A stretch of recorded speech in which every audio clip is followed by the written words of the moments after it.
हमारी इस खास पेशकश भारतीय सिनेमा का सुनहरा दशक में मैं साइमा खान आप सभी दर्शकों का स्वागत करती हूँ। भारतीय सिनेमा जो अलग अलग भाषाओं में सबसे ज्यादा फिल्में बनाने के लिए विश्व भर में पहचान रखता है। भारतीय सिनेमा जो अपने 100 साल का सफर तय कर चुका है और इस दौर में उसने भारतीय संस्कृति से लेकर समाज के अलग अलग रंगों को रुपहले पर्दे पर बेहद शानदार ढंग से उतारा है। लेकिन भारतीय सिनेमा का 70 का दशक बहुत यादगार रहा है और हम इसे रेट्रो के नाम से जानते हैं। तो आज हम उसी दौर पर खास बातचीत करेंगे। तो भारतीय सिनेमा के 70 के दौर पर खास बातचीत करने के लिए इस वक्त हमारे साथ स्टूडियो में खास मेहमान मौजूद हैं। निरुपमा कोटरू जी, जो बाय प्रोफेशन तो वरिष्ठ लोक सेवा अधिकारी हैं, लेकिन सिनेमा को लेकर इनमें गजब का पैशन है। निरुपमा जी जो एनएफडीसी और फिल्म डिवीजन जैसे अहम संस्थानों को लीड कर चुकी हैं और साथ ही साथ नेशनल फिल्म आर्काइव और इफ्फी जैसी पहलों का हिस्सा भी रही हैं। सिनेमा पर लगातार लिखती आ रही हैं और हाल ही में इनकी जो किताब आई है भारतीय सिनेमा के 70 के दौर पर, दी स्विंगिंग 70s, काफी सराही जा रही है। तो आइए भारतीय सिनेमा के उस शानदार दौर को एक बार फिर से याद करते हैं और उनसे बात करते हैं।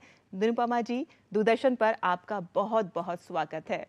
निरुपमा जी, जैसे मैंने अभी कहा कि बाय प्रोफेशन तो आप लोक सेवा अधिकारी हैं, लेकिन सिनेमा को लेकर आप में बहुत जबरदस्त पैशन है। तो इसकी एक तो हम वजह जानना चाहते हैं कि आखिर आप में इतना पैशन क्यों आया, और खास तौर पे ये जो आपकी किताब आई है 70 के दौर को, उस दौर को आप किस तरह से देखती हैं कि इतना आपको फैसिनेट किया वो दौर कि आपने इस पे एक बुक लिखी।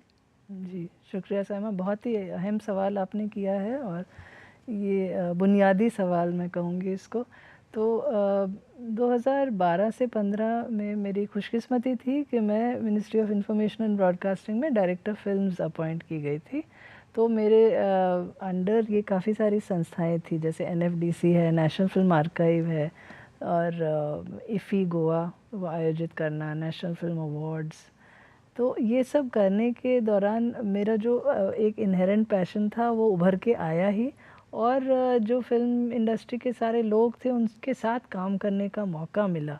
तो बहुत सारे दोस्त बन गए जो आज भी मेरे अच्छे दोस्त हैं, और मैं फ़िल्मों पे लिखना शुरू किया। अलग अलग थीम्स को लेके मैं 30 से ऊपर आर्टिकल्स लिख चुकी हूँ काफ़ी अलग अलग मैगज़ीन्स और पेपर्स में। सैयद मिर्ज़ा साहब जी से मेरी पहचान थी क्योंकि वो chairman film and television institute रह चुके हैं। तो उन्होंने सुना तो बहुत खुश हुए, बोले तो बहुत बढ़िया बात है, 70s का दशक बहुत ज़रूरी है क्योंकि इसमें 3 तरह के सिनेमा पहली बार हिंदी फिल्म में आए, जो एक हम blockbuster commercial multi starrer cinema कहते हैं, जिसकी चरम सीमा एक शोले है। दूसरा है पैरेलल सिनेमा, जो ईस्ट में तो सत्यजीत राय साहब के टाइम से आया था बंगाल में, लेकिन हिंदी सिनेमा में काफ़ी लेट आया। 69 में कुछ फिल्में आई थी, जैसे भुवन शोम थे मृणाल सेन की, उसकी रोटी मणि कौल की, और बासु चैटर्जी ने सारा आकाश बनाई थी। 70 के दशक में श्याम बेनेगल साहब उभर के आए, बहुत ही अच्छे निर्माता निर्देशक हमारे। अब आपने सुना होगा हाल ही में मंथन कान में भी गई थी, तो मंथन उसी टाइम की फिल्म है। और तीसरी किस्म की फिल्म जिसका सैयद मिर्ज़ा साहब ने जिक्र किया वो थी middle of the road cinema, हम उसको कहते थे। उसमें क्या होता था, किरदार बहुत बड़े नहीं होते थे या अमीर या इस तरह का कैनवस की ज़रूरत नहीं होती थी। आप एक ड्राइंग रूम में पूरी फिल्म शूट कर सकते थे, बजट छोटा होता था, लेकिन जिन डायरेक्टर्स ने, निर्देशकों ने डायरेक्ट की वो बहुत ही अच्छे डायरेक्टर थे, जिसमें सबसे ऊपर मैं मानती हूँ ऋषिकेश मुखर्जी जी, बासु चैटर्जी जी, गुलजार साहब और बासु भट्टाचार्य। तो इन्होंने उस दौर में बहुत ही बेहतरीन फिल्में बनाई, जिसमें कॉमन मैन या गर्ल नेक्स्ट डोर या बॉय नेक्स्ट डोर के कैरेक्टर पे फिल्म थी, और जो आप बहुत ही छोटे बजट में घर के अंदर भी शूट कर सकते हैं, चाहे बाहर लें, बिग बजट की आपको ज़रूरत ही नहीं है। और आज भी हम एंजॉय करते हैं। एक बात जरूर कहनी पड़ेगी ये वाली कि 70 के दशक के अंदर ही ब्लॉकबस्टर फिल्में भी आई हैं, जिन्होंने बहुत जबरदस्त कमाई करी। हालांकि उनका बजट बहुत छोटा रहा, लेकिन कमाई के मामले में भी वो बहुत ज्यादा आगे गई, जैसे शोले फिल्म है। तो इस तरह की फिल्मों को आप किस तरह से देखते हैं, क्योंकि ब्लॉकबस्टर भी तो तभी आए हैं। बिल्कुल सही कहा आपने। उस दशक में 4 जो टॉप के डायरेक्टर्स हैं जिन्होंने मल्टी स्टारर बनाई, उसमें थे हमारे रमेश सिप्पी जी तो हैं जिन्होंने शोले बनाई, यश चोपड़ा साहब जिन्होंने अमिताभ जी की बेहतरीन फिल्में बनाई, दीवार, त्रिशूल जैसी फिल्में, कभी कभी बहुत ही अच्छी म्यूज़िकल फिल्म है, जो साहिल लुधियानवी साहब उसमें पोएट थे क्योंकि वो उनके खास दोस्त थे यश चोपड़ा के, उनके साथ हमेशा काम किया उन्होंने। फिर मनमोहन देसाई और प्रकाश मेहरा, तो प्रकाश मेहरा जी पहली बार ही उन्होंने अमिताभ बच्चन को बड़ा ब्रेक दिया जंजीर में जी। और उस वक्त राजेश खन्ना का दौर चल रहा था, एंड ऑफ 60s और बिगनिंग 70s में राजेश खन्ना की लगातार सुपर हिट फिल्में थी, रोमांटिक फिल्में थी, लेकिन कुछ ऐसा वो दौर था कि एंटी इस्टेब्लिशमेंट एक हीरो की ज़रूरत लगी सलीम जावेद साहब को। ये राइटर्स थे जो इन्होंने ये क्रिएट किए हैं कैरेक्टर्स, चाहे वो जंजीर में विजय का कैरेक्टर हो या वही दीवार में, तो इट वाज एक तरह का रिएक्शन हम कह सकते हैं उस समय के विरुद्ध कि हमें, और जैसे गुलजार साहब की मेरे अपने आई थी स्टूडेंट अनरेस्ट पे, अनएम्प्लॉयमेंट के लिए, या फिर आंधी बनी गुलजार साहब की जो इमरजेंसी को लेके थी।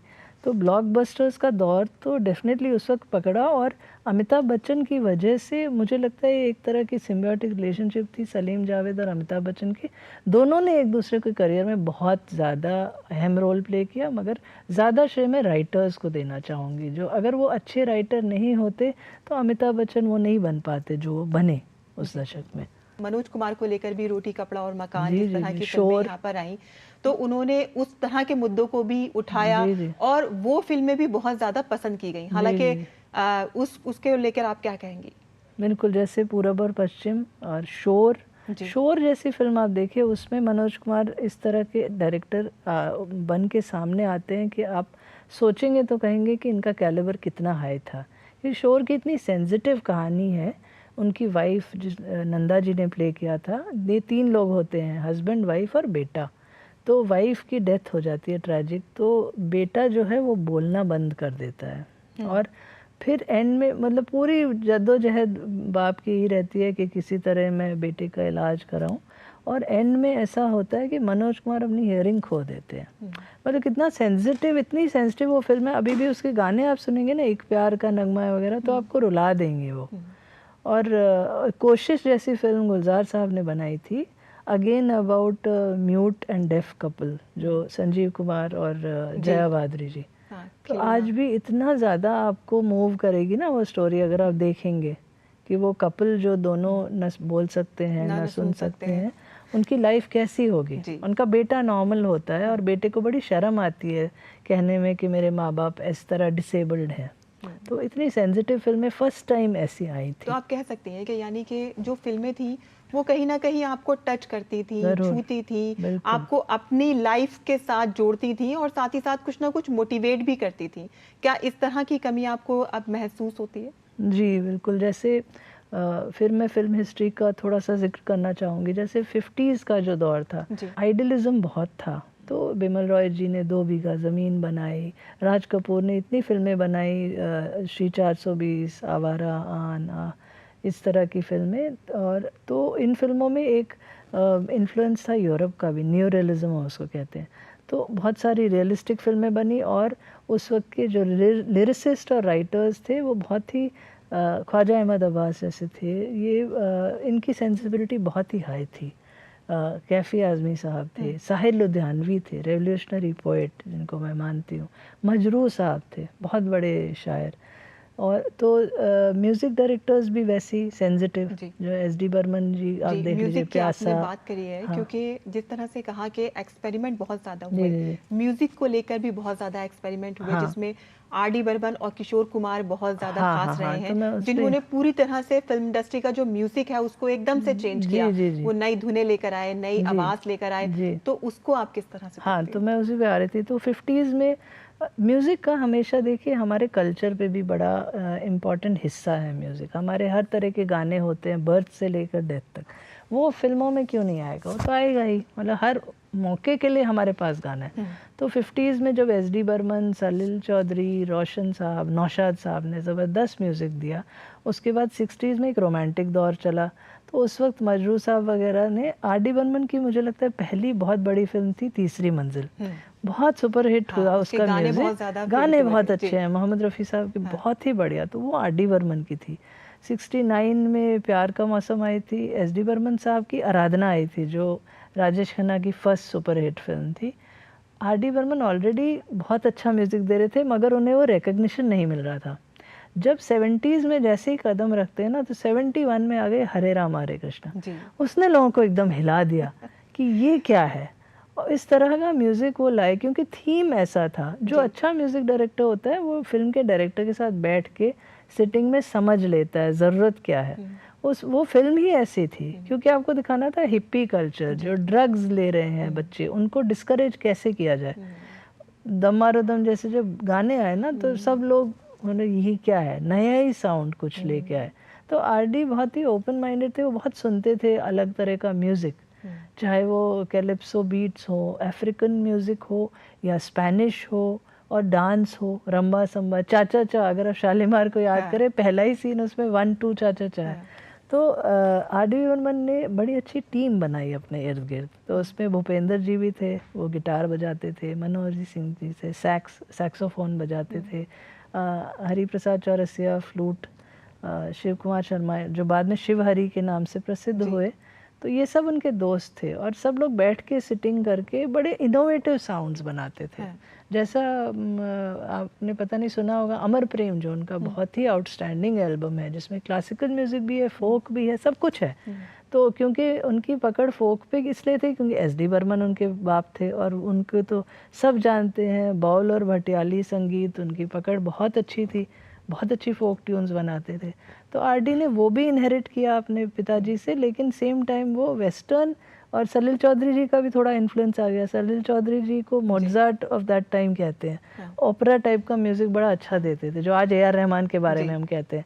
तो आर डी ने जो साउंड्स लाए, फिर उसके बाद एक के बाद एक सुपरहिट गाने, जवानी दीवानी, फिर यादों की बारात, हम किसी से कम नहीं, यहाँ तक कि उनके रीमिक्स भी अभी आ रहे हैं, अभी तक आ रहे हैं, और लोग उनको पसंद करते हैं। बल्कि जो ये नई नस्ल है उनको पता नहीं है ना उन गानों के बारे में, उनको ज़्यादा इंजॉय करते हैं जो रीमिक्स होके। तो उसको आप कैसे अच्छा मानती हैं, क्या जो रीमिक्स होकर आते हैं, या फिर ओरिजिनल धुन को ही ज़्यादा अच्छा? इनकी मजबूरी है, जो क्रिएटिव नहीं है वो कॉपी करेंगे। तो और ये इतनी ट्यून्स आज भी फ्रेश लगती हैं कि आप एंजॉय करेंगे। आप और हम अभी भी डिस्कोथेक में जाएं तो कहीं ना कहीं 70s का म्यूजिक आ ही जाता है जी, और आर डी बर्मन आ ही जाते हैं घूम फिर के। आ जाते हैं।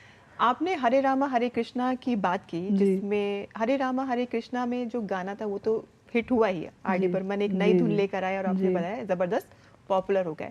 लेकिन उसमें एक और चेंज भी हुआ था, उसमें थी जीना तमान। बिल्कुल, है ना? जीना तमान जब आई हरे रामा हरे कृष्णा में, और उनका जो लुक था, उनका जो मतलब वो जो कैरेक्टर उन्होंने प्ले किया, वो मुझे जहाँ तक लगता है कि एकदम एक नया कैरेक्टर था ऑडियंस के लिए। इतना बोल्ड कैरेक्टर वो लेकर आई थी, और उसके लिए उनको बेहद सराहना भी मिली, और वहीं से उनकी वो शुरुआत हुई। तो ये जो हम 70 के दशक को देखते हैं कि एक महिलाओं में भी बहुत ज़्यादा चेंज आया था, उनके कैरेक्टर को भी लेके बहुत ज़्यादा चेंज आया था, जो कहीं ना कहीं हम कह सकते हैं कि 70 के दशक में उन्होंने थोड़ा बहुत डोमिनेट करना शुरू किया, अपने स्टाइल को लेकर भी, फिल्मों की कहानी को लेकर भी। उस पर आप क्या कहेंगे? तो मैं बहुत खुश हूँ आपने ये कहा क्योंकि सचमुच 70 बहुत एक बड़ा ब्रेक थ्रू था विमेन कैरेक्टर्स के लिए, जहाँ हम मानते हैं। क्योंकि आप रेंज देखिए, एक तरफ कमर्शियल में हेमा मालिनी जी टॉप पे थी, उनको ड्रीम गर्ल का खिताब दिया गया था पुराने दौर से, और हीरोइंस कंटिन्यू कर रही थी, शर्मिला जी थी, राखी जी आई उस वक्त, वहीदा जी भी थी, साथ में जया बहादुरी आप देखिए, गर्ल नेक्स्ट डोर, जिन्होंने बहुत सारी फिल्में, गुड्डी से शुरुआत की और बहुत सारी अच्छी अच्छी फिल्में की, जैसे परिचय, कोशिश भी थी गुलजार साहब की, अलग अलग फिल्में उन्होंने की। उसके साथ जब जीनत अमान आ गई तो सचमुच it was like a breath of fresh air, क्योंकि वो बिल्कुल ही अलग वेस्टर्नाइज एकदम लुक, कोई मतलब उसमें हिचक नहीं, जो जिस तरह वो उनका एटीट्यूड था, बॉडी लैंग्वेज थी, वो बहुत अलग थी अभी तक जो लोगों ने देखा था। तो उससे बहुत फ़र्क पड़ा, और बाद में बाय द टाइम यादों की बारात आई थिंक 79 तक, वो बहुत टॉप पे चली गई उसके बाद, एंड उन्होंने अपनी अलग जगह बनाई। फिर उनके बाद परवीन भाभी भी आ गई थी कुछ दिनों बाद।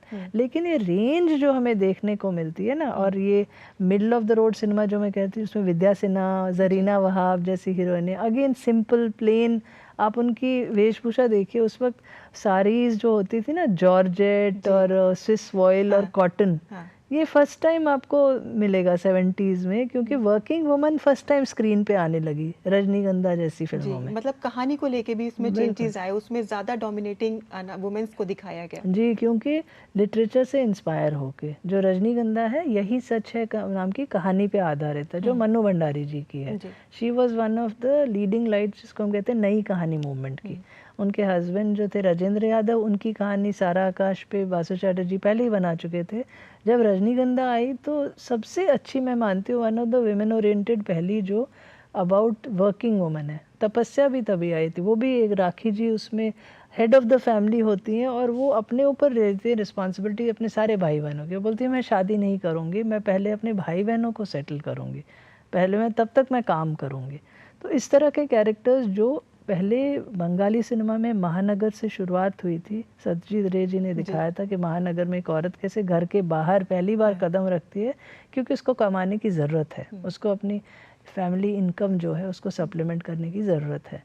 इस तरह की कहानियाँ डेफिनेटली पहली बार 70s में हिंदी सिनेमा में आई, जो बहुत ही अच्छा लगता है मुझे। और लोगों ने अप्रिशिएट भी बहुत ज़्यादा।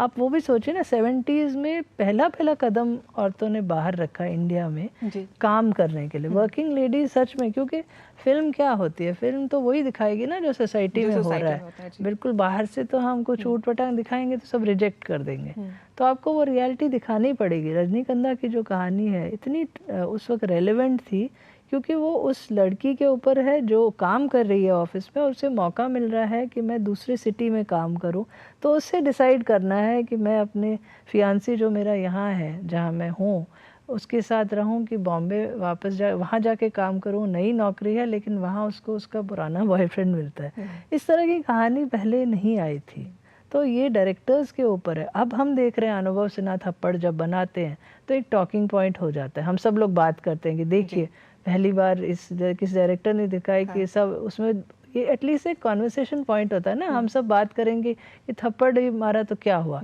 कम से कम अब बात तो कर रहे हैं ना, वायलेंस की बात कर रहे हैं, डोमेस्टिक वायलेंस की बात कर रहे हैं। तो ये फिर अब ये 2000 के बाद जो बहुत सारे अच्छे अच्छे डायरेक्टर्स आए हैं, लेट 90s में भी अगर आप देखें विदुर चोपड़ा जी आ गए थे, और राम गोपाल वर्मा, फिर बाद में अनुभव सिन्हा, विशाल भारद्वाज, अनुराग कश्यप, इन सब की तरह जो नए डायरेक्टर्स आए, श्रीराम राघवन, तो इन लोगों की समझ थोड़ी डिफरेंट है। जो और मेरे कुछ दोस्तों ने लिखा भी है किताब में, रजत कपूर ने लिखा है, केतन मेहता जी ने, श्रीराम राघवन ने।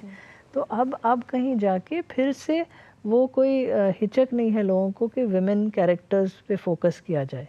मतलब ज़रूरी नहीं है हर स्टोरी मेल डोमिनेटेड हो, तो वो कहीं मिक्स हमें अच्छा लगता है वो देख के कि वो चेंज हो गया। मैं आपसे और जानना चाहूँगी कि रेट्रो फिल्मों को लेकर दोबारा से सीक्वल्स बने हैं, मतलब सीक्वल इस तरह से कि उसमें रेट्रो दौर दिखाया गया है, जैसे करण जौहर ने भी एक्सपेरिमेंट किया था है? और एक अक्षय कुमार और ऐश्वर्या राय की भी फिल्म आई थी, उसमें भी रेट्रो दौर दिखाया गया था, और भी बहुत सारी प्रियंका चोपड़ा की भी फिल्में, लेकिन वो उस तरह की ज़्यादा पॉपुलर नहीं हो पाई जिस तरह से वो हुई थी। तो क्या फीकापन रह गया उसमें, कि हालांकि दौर तो उन्होंने वही दिखाने की कोशिश की, पूरा बैकग्राउंड और सारा टायर वगैरह भी ये सब कुछ, लेकिन क्यों फिर ऐसा हो जाता है? क्योंकि नकल करने के लिए भी अकल चाहिए। और देखिए अब आर.डी. बर्मन वाले सुपरहिट गानों के गाने में से टाइटल हो रहे हैं, जैसे बचना है हसीनों फिल्म बन गई, ये जवानी ये दीवानी फिल्म बन गई।